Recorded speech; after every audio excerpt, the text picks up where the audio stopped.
हाय बच्चे, welcome to the alpha physics classes. मैं रश्मि सिंह आप सबका बहुत बहुत स्वागत करती हूँ आपके ही channel the alpha physics classes पर। तो बेटा ये जो हमारा चैनल है, इस चैनल पे आपको केमिस्ट्री, फिजिक्स, बायोलॉजी की क्लास 9 to 12 तक के board examination and competitive level सारे के यहाँ पे तैयारी की जाती है, तैयारी कराई जाती है। अब क्या है बच्चे कि जो हमारा चैनल है द अल्फा फिजिक्स क्लासेस, अगर आप उसको फर्स्ट टाइम आज देख रहे हैं तो प्लीज आपसे रिक्वेस्ट है कि आप इस चैनल को क्या करें, सब्सक्राइब कर ले, ताकि हर लेक्चर का नोटिफिकेशंस इजीली आपके पास अवेलेबल हो। तो क्या है बच्चे कि आज मैं जो आपको पढ़ाने वाली हूँ, आज का जो हमारा लेक्चर है वो क्या है कि कुछ क्वेश्चन है इस लेक्चर में। मैंने क्लास 10 में आपको फर्स्ट चैप्टर जो हमारा होता है केमिकल रिएक्शंस एंड इक्वेशंस, मैंने वो आपको पढ़ा दिया। आपको मैंने बता दिया केमिकल रिएक्शंस क्या होते हैं, इक्वेशंस क्या होते हैं, बैलेंसिंग कैसे हम कर सकते हैं। उसके बाद मैंने आपको पढ़ाया कि कैसे टाइप्स ऑफ केमिकल रिएक्शंस कितने होते हैं, 5 टाइप्स होता है, displacement, double displacement, combination, decomposition and redox reaction, corrosion, density, मैंने सब कुछ आपको पढ़ा दिया है।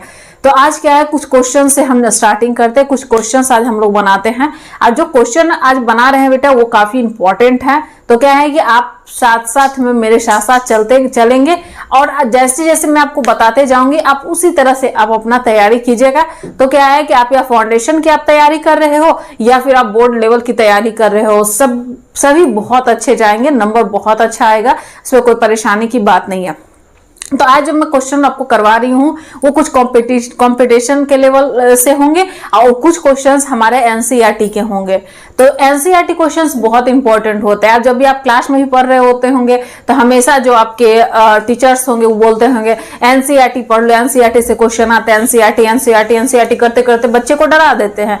लेकिन एनसीईआरटी है क्या, बहुत ईजी है। अगर आप पढ़ेंगे उसको अच्छा थ्रूली, अगर आप बुक से जाइएगा तो वो बहुत ईजी लगेगा, नहीं तो ऐसे सब कुछ बिना पढ़े तो सब कुछ ही डिफिकल्ट लगता है कि नहीं। तो आज जो मैं आपको पढ़ाने वाली हूँ वो है क्या है, एनसीईआरटी के सम क्वेश्चंस है, कुछ क्वेश्चंस है जो एनसीईआरटी के हैं और वही आज मैं आपको पढ़ाऊंगी, आज मैं आपको बताऊंगी। ठीक है बच्चे, चलिए तब स्टार्ट करते हैं। और मेरे साथ साथ ही आपको चलनी है, जैसे जैसे मैं धीरे धीरे धीरे आप चलते जाइए, आप जरूर अपना सक्सेस मिलेगा आपको। ठीक है ना बच्चे। तो आज मैं आपको क्या कराने वाली हूँ बच्चे, कुछ क्वेश्चंस जो एनसीईआरटी से रिलेटेड है, एनसीईआरटी क्वेश्चंस हैं। ठीक है, चलिए। तो जो हमारा फर्स्ट क्वेश्चन है, फर्स्ट क्वेश्चन जो हमारा है वो क्या है, तो वो देखिए, ए सॉल्यूशन ऑफ सब्सटेंस एक्स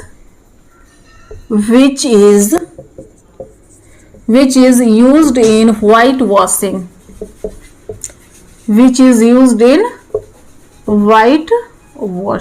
ठीक है।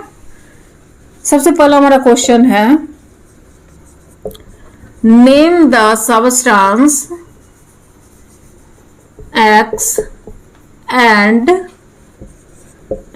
Right it's formula. ठीक है, ये हमारा फर्स्ट है क्वेश्चन है। ठीक है, सेकंड क्वेश्चन है, राइट द रिएक्शन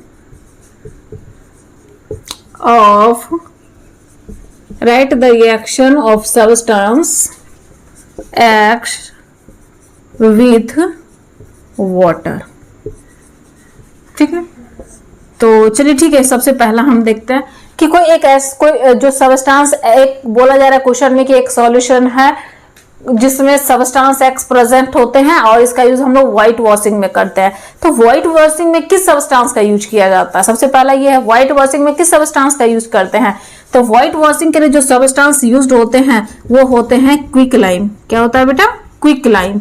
तो क्विक लाइम का फॉर्मूला क्या होता है, कैल्शियम ऑक्साइड, यानी कि जो हमारा एक्स यहाँ पे है वो क्या है, कैल्शियम ऑक्साइड है, या फिर हम उसे क्विक लाइम भी बोल सकते हैं। ठीक है, चलिए ये तो हो गया। सेकंड क्वेश्चन बोल रहा है कि जो सब्सटेंस एक्स आपके पास है उसको वाटर के साथ में रिएक्ट कीजिए। किसके साथ में रिएक्ट कीजिए, वाटर के साथ में। चलिए मैंने लिख दिया कैल्शियम ऑक्साइड और साथ में मैंने लिख दिया वाटर। तो कैल्शियम ऑक्साइड को जब हम वाटर के साथ में रिएक्ट करते हैं तो ये किसका फॉर्मेशन करते हैं, कैल्शियम हाइड्रोक्साइड का। किसका फॉर्मेशन करते हैं, कैल्शियम हाइड्रोक्साइड। कैल्शियम ऑक्साइड को हम लोग क्या बोलते हैं बेटा, क्विक लाइम। क्या बोलते हैं, क्विक लाइम। कैल्शियम हाइड्रोक्साइड को हम लोग क्या बोलते हैं बेटा, स्लैग्ड लाइम। क्या बोलते हैं, स्लैग्ड लाइम। तो ये आपको यहाँ से याद रखना है कि अगर आपसे कभी भी पूछा जाएगा कि कोई एक ऐसे सबस्टांस का नाम बताइए जो व्हाइट वॉशिंग में यूज होते हैं, तो व्हाइट वॉशिंग में कौन सा सबस्टांस यूज किया जाता है, क्विक लाइम किया जाता है, जिसका फॉर्मूला होता है कैल्शियम ऑक्साइड। और जब इसी क्विक लाइम को जब हम वाटर के साथ में रिएक्ट करते हैं तो ये किसका फॉर्मेशन करते हैं बेटा, स्लग लैम्प का फॉर्मेशन करते हैं, जिनका फॉर्मूला क्या होता है, कैल्शियम हाइड्रो ऑक्साइड। चलिए ठीक है, तो ये हमारा फर्स्ट क्वेश्चन था एनसीईआरटी से रिलेटेड।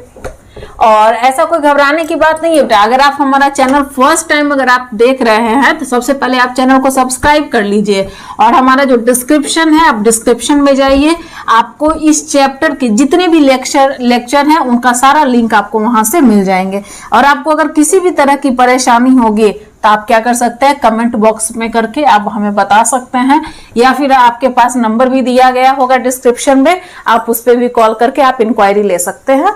ठीक है ना, तो कोई इसमें डरने वाली बात नहीं है कि अगर मैंने नहीं पढ़ा है पीछे का लेक्चर तो हमारा क्या होगा। ठीक है, चलिए सेकंड क्वेश्चन हम देखते हैं। सेकंड जो क्वेश्चन है हमारा बेटा वो है एक रिएक्शन है, लेड आयोडाइड को अगर कार्बन के साथ में रिएक्ट करते हैं तो ये बनाते हैं लेड, और साथ में रिलीज होता है कार्बन डाइऑक्साइड। ठीक है, तो यहाँ पे जो क्वेश्चन हमारा है वो क्या है, पीबी इज गेटिंग रिड्यूस्ड, ये स्टेटमेंट दिया गया है। ठीक है ना, बी हमारा हो गया, CO2 इज गेटिंग ऑक्सीडाइज्ड, ये हमारा सेकंड स्टेटमेंट है। ठीक है, CO2 is getting oxidised. Third जो हमारा है कार्बन हो गया, carbon is getting oxidised, carbon is getting oxidised. और डी जो हमारा है वो है PbO is getting reduced. Question हमारे यहाँ पे क्या है, which statement is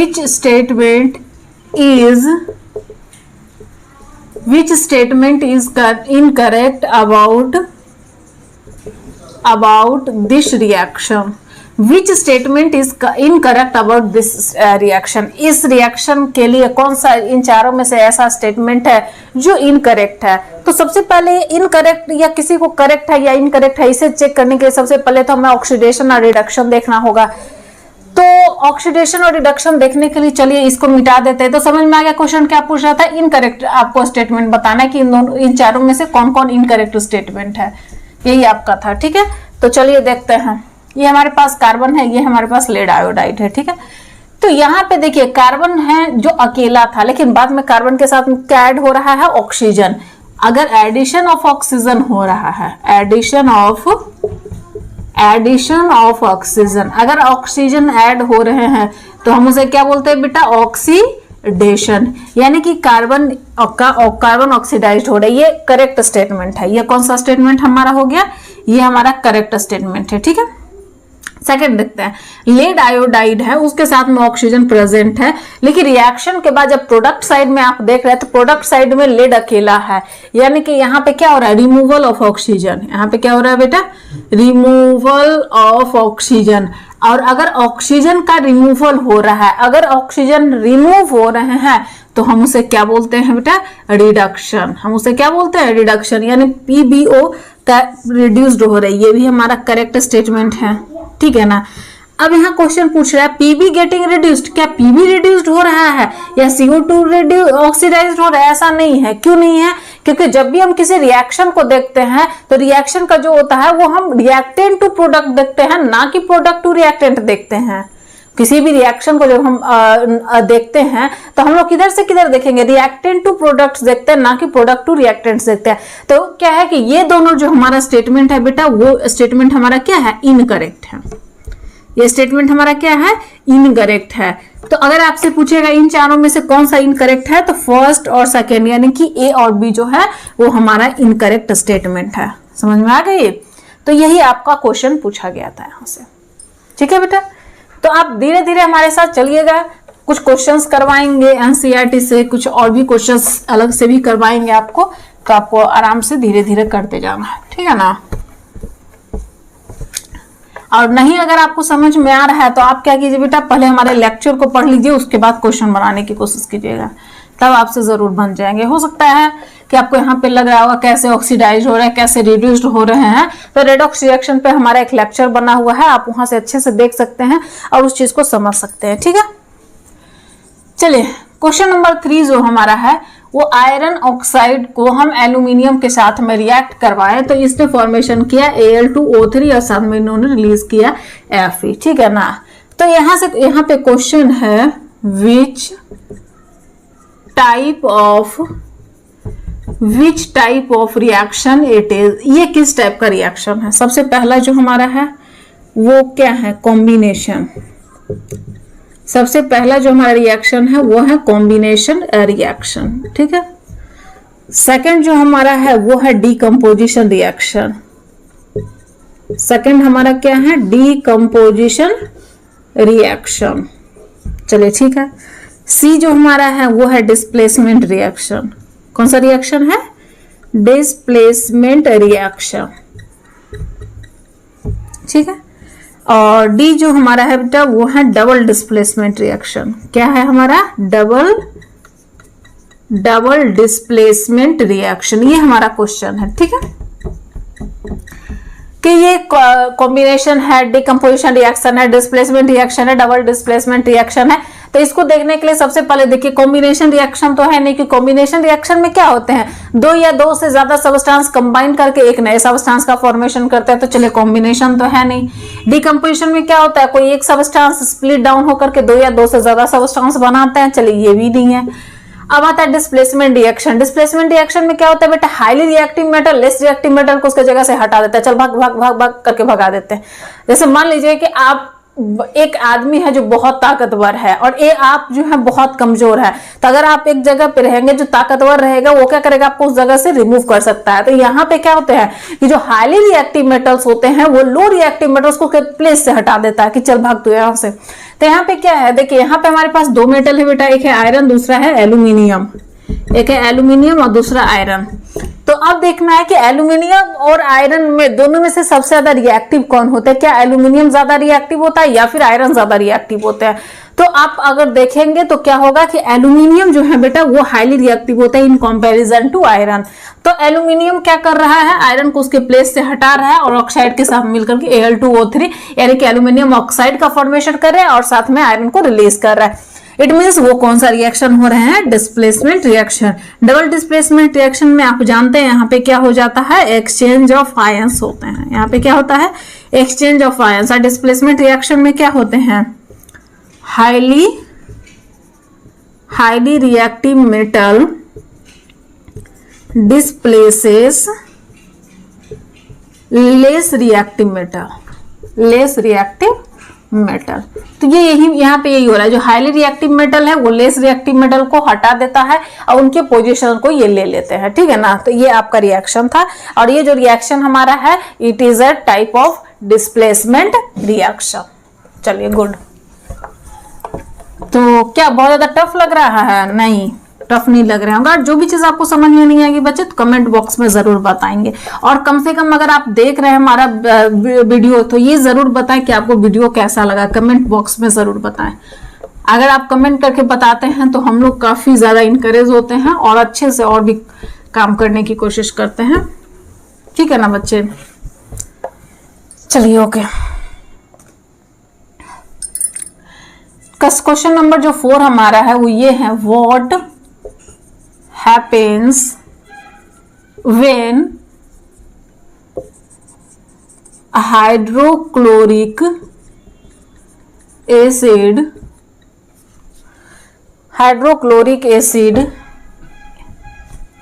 is added with iron fillings। ठीक है, अगर हाइड्रोक्लोरिक एसिड को आयरन फिलिंग के साथ में हम ऐड करते हैं तो क्या होता है, हम क्वेश्चन ये। चलिए बताइए, हाइड्रोक्लोरिक एसिड का फॉर्मूला HCl, कोई दिक्कत नहीं है।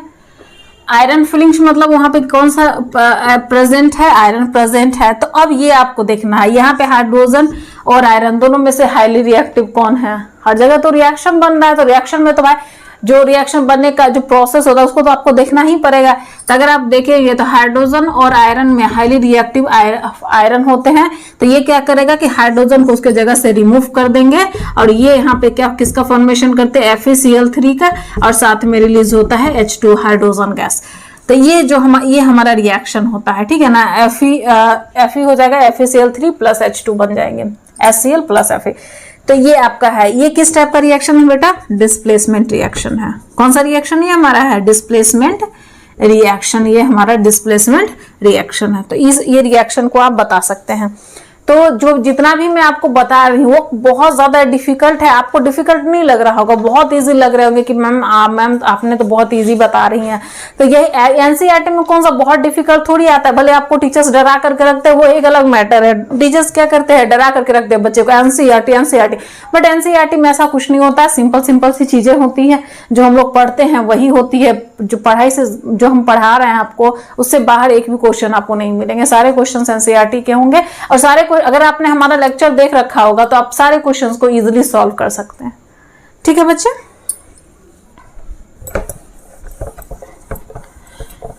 चलिए नेक्स्ट जो हमारा क्वेश्चन आ रहा है वो थ्योरी क्वेश्चन है।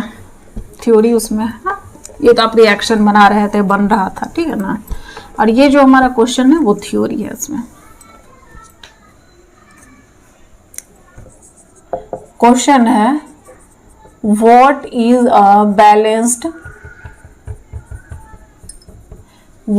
a balanced chemical equation। ठीक है ना, ये हमारा क्वेश्चन है what is a balanced chemical equation, यानी कि बैलेंस्ड केमिकल इक्वेशन क्या होते हैं, why should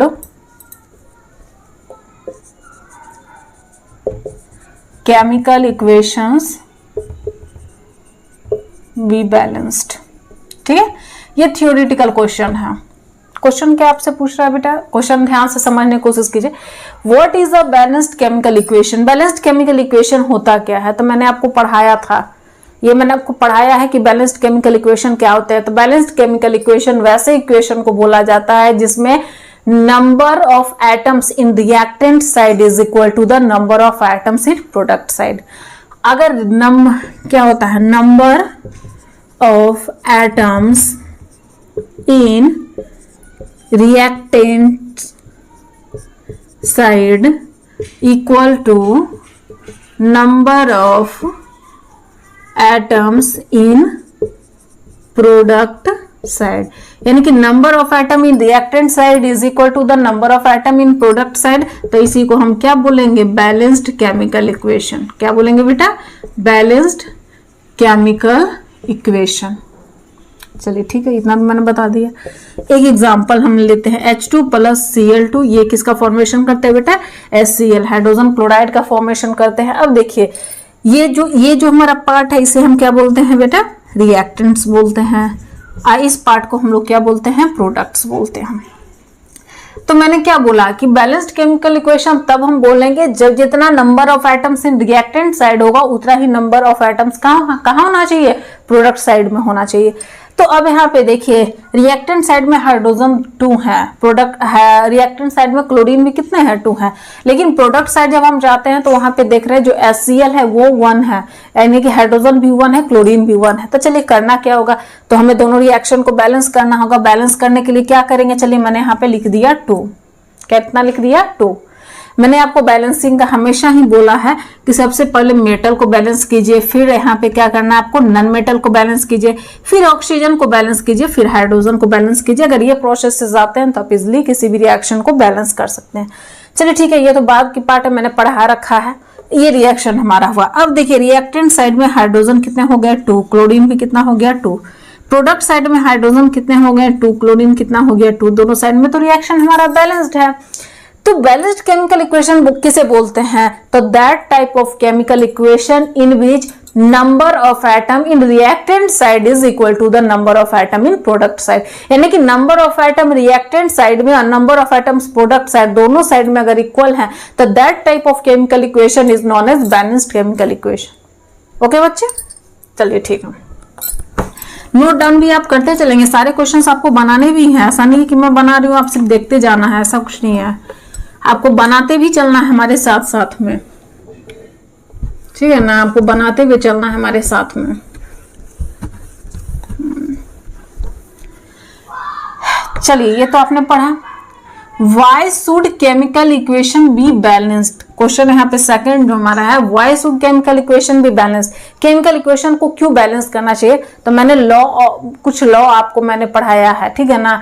उसी में से एक लॉ था to obey the law of conservation of mass, to conservation of mass, to obey the law of conservation of mass, यानी कि law of conservation of mass जो हमारा लॉ है उसको वहां पे फॉलो करने के लिए ही नंबर ऑफ आइटम्स दोनों साइड में इक्वल होना चाहिए। क्योंकि law of conservation of mass भी क्या बोलते हैं, the total mass of reactant side is equal to the total mass of the product side. तो law of conservation of mass को ओबे करने के लिए ही हम लोग इक्वेशन को क्या करते हैं, बैलेंस्ड करते हैं, ठीक है। तो ये हमारा क्वेश्चन भी यहाँ चलिए खत्म हुआ।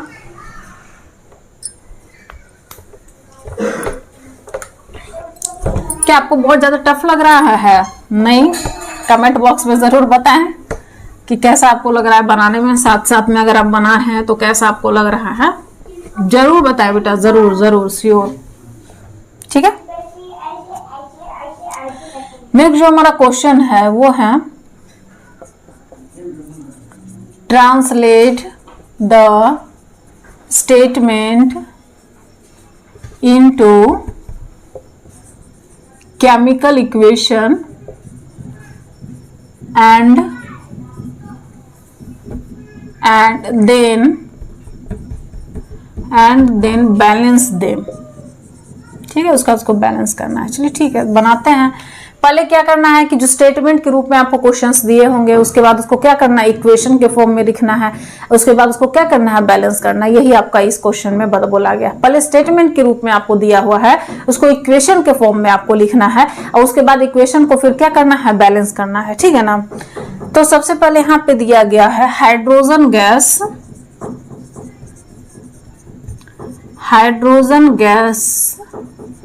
combines with nitrogen gas to form ammonia, ये हमारे पास स्टेटमेंट के रूप में आ गया। अब इसको इक्वेशन के फॉर्म में लिखना है, ठीक। हाइड्रोजन गैस मतलब H2 किसके साथ कंबाइन करें बेटा, N2।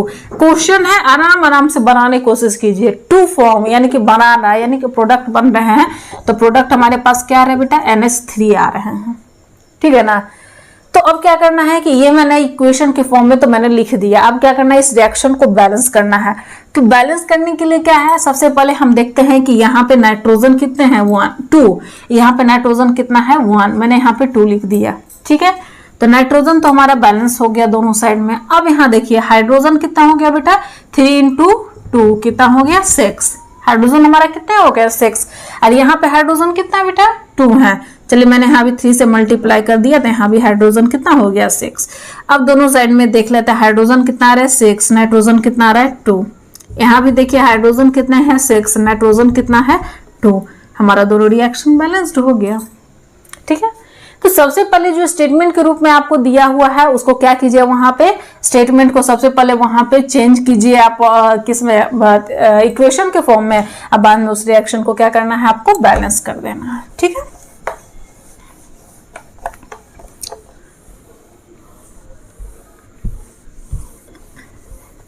टफ नहीं लग रहा होगा, इजी क्वेश्चन आपको लग रहे होंगे, बहुत इजी है, ऐसा कुछ है नहीं।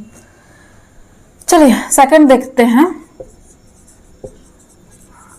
हाइड्रोजन सल्फाइड गैस, ठीक है, burns in air to gives water and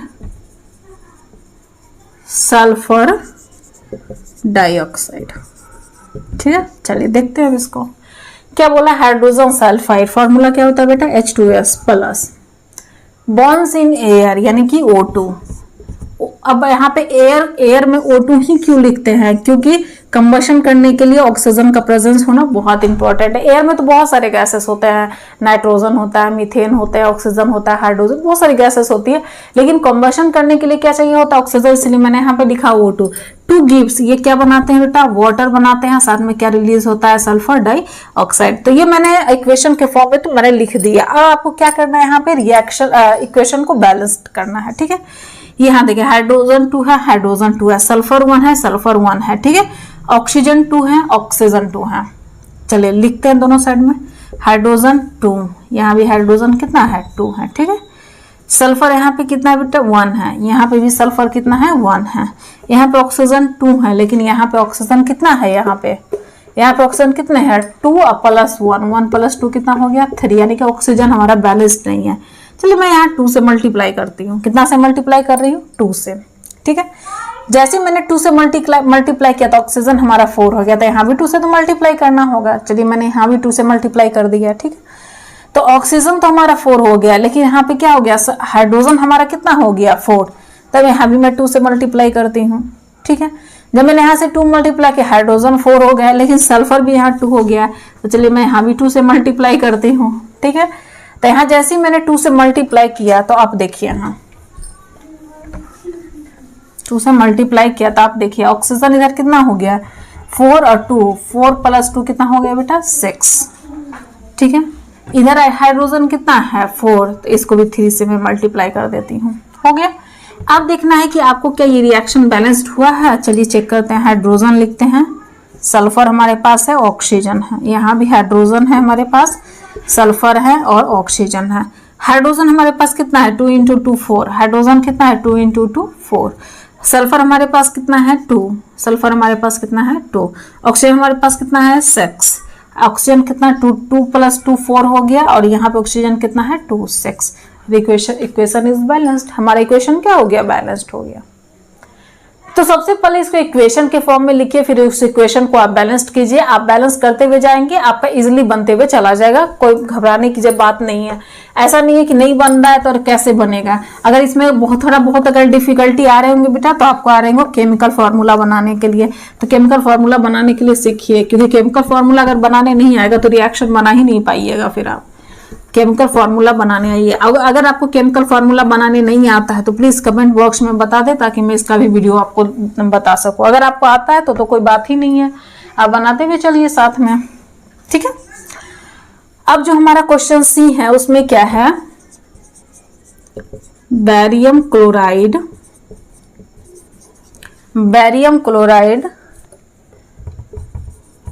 reacts with aluminium sulfate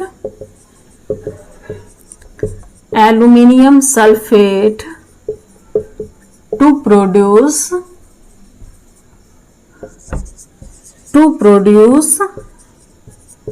barium sulfate and aluminium chloride ये हमारे पास है, ठीक है।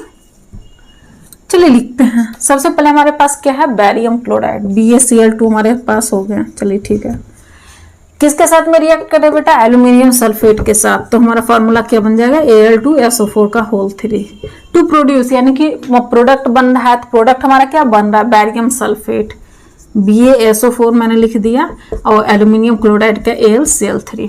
हमारे पास इक्वेशन तो बन गया। अब जो इक्वेशन हमारा बना तो हमें अब क्या करना है, रिएक्शन को बैलेंस्ड करना है। रिएक्शन को क्या करना है बेटा, बैलेंस्ड करना है। चलिए देखते हैं। तो रिएक्शन को बैलेंस करने के लिए मैंने आपको बताया था कि सबसे पहले आप मेटल को देखिए। यहाँ एल्यूमिनियम 2 है, यहाँ एल्यूमिनियम कितना है 1, मैंने 2 लिख दिया, हो गया, ठीक है। बैरियम 1 है, यहाँ भी बैरियम 1 है। चलिए ये तो बैलेंस्ड हमारा है, ठीक। सल्फर यहाँ पे कितना है बेटा, 3 है। सल्फर यहाँ कितना है, 3 है। तो मैं यहाँ 3 से मल्टीप्लाई कर देती हूँ। कितना से मल्टीप्लाई करती हूँ, 3 से, ठीक है ना। तो 3 से मैंने मल्टीप्लाई किया, तो यहाँ भी बैरियम कितना हो गया, यहाँ भी 3 से मल्टीप्लाई करना होगा हमें। अब चलिए हम रिएक्शन को देखते हैं कि रिएक्शन में कितने आ रहे हैं। तो हमारे पास यहाँ है बैरियम, क्लोरीन है, एल्यूमिनियम है, सल्फर है, ऑक्सीजन है। इतना हमारे पास रिएक्टेंट साइड में है, इतना ही हमारे पास क्या है, प्रोडक्ट साइड में। बैरियम हो गया, क्लोरीन हो गया, एल्यूमिनियम हो गया, सल्फर हो गया, ऑक्सीजन, चल ठीक है। बेरियम कितना है बेटा 3, यहाँ भी बेरियम कितना है 3। क्लोरीन कितना है 3 2 जा 6, क्लोरीन कितना है 3 2 जा 6, चलिए ठीक है। एल्यूमिनियम कितने हैं 2, एल्यूमिनियम कितने हैं 2, चलिए ठीक है। सल्फर कितना है 3, सल्फर कितना है 3, चलिए ये भी 3 3 हो गया। ऑक्सीजन कितना है 4 × 3 12, ऑक्सीजन कितना है 4 × 3 12। अब देखिए दोनों साइड में अगर आप चेक कर रहे हैं तो क्या है, जितने number of atom reactant side में है उतने ही number of atom product side में है। अगर number of atom reactant side में जितना है उतने ही नंबर ऑफ एटम्स अगर प्रोडक्ट साइड में है, तो बताइए किस टाइप का इक्वेशन होगा, बैलेंस्ड इक्वेशन होगा या अनबैलेंस्ड इक्वेशन होगा? ऑब्वियस सी बात है बैलेंस्ड इक्वेशन है, तो ये हमारा रिएक्शन क्या है, बैलेंस्ड है। हो गया, चलिए ठीक है। टफ लग रहा है? नहीं लगना चाहिए, बहुत इजी है। देख रहे हैं आप, मैं क्या आप बिल्कुल इजी फॉर्म में आपको बता रही हूँ। जो जो लिखा हुआ है बस उसको पढ़ पढ़ करके ही तो बना रहे हैं। जो लिखा हुआ है सबसे पहले उसी को तो इक्वेशन के फॉर्म में लिखते हैं, बाद में उस इक्वेशन को बैलेंस्ड कर रहे हैं। यही तो आपका क्वेश्चन बोला गया है और तो कुछ है नहीं। ठीक है, चलिए नेक्स्ट क्वेश्चन जो है वो क्या है, पोटेशियम मेटल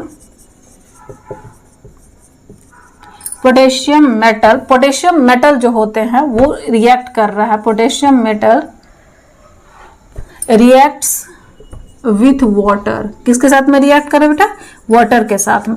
अब यहाँ पे क्या है कि आपको देखते हुए चलना है कि क्या यहाँ पे बता रहा है, टू गिव पोटेशियम हाइड्रोक्साइड, क्या दे रहा है ये, potassium hydroxide and hydrogen gas, साथ में क्या रिलीज कर रहा है बेटा, हाइड्रोजन गैस।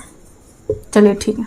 पोटेशियम मेटल क्या आ गया हमारे पास फॉर्मूला के, पोटेशियम मेटल बोल रहा है, कोई इसके साथ में एडेड नहीं है तो मैंने लिख दिया के। चलिए ठीक है। किसके साथ में रिएक्ट कर रहा है बेटा, वाटर के साथ में, H2O हो गया। क्या फॉर्मेशन कर रहा है, पोटेशियम हाइड्रोक्साइड KOH मैंने लिख दिया, और साथ में क्या रिलीज हो रहा है, हाइड्रोजन गैस H2। अब देखिए दोनों साइड में अब क्या करना है कि हमें इक्वेशन को बैलेंस करना है। इक्वेशन तो मैंने लिख दिया, अब इसे बैलेंस करना है। पोटेशियम 1 है, बिल्कुल सही है।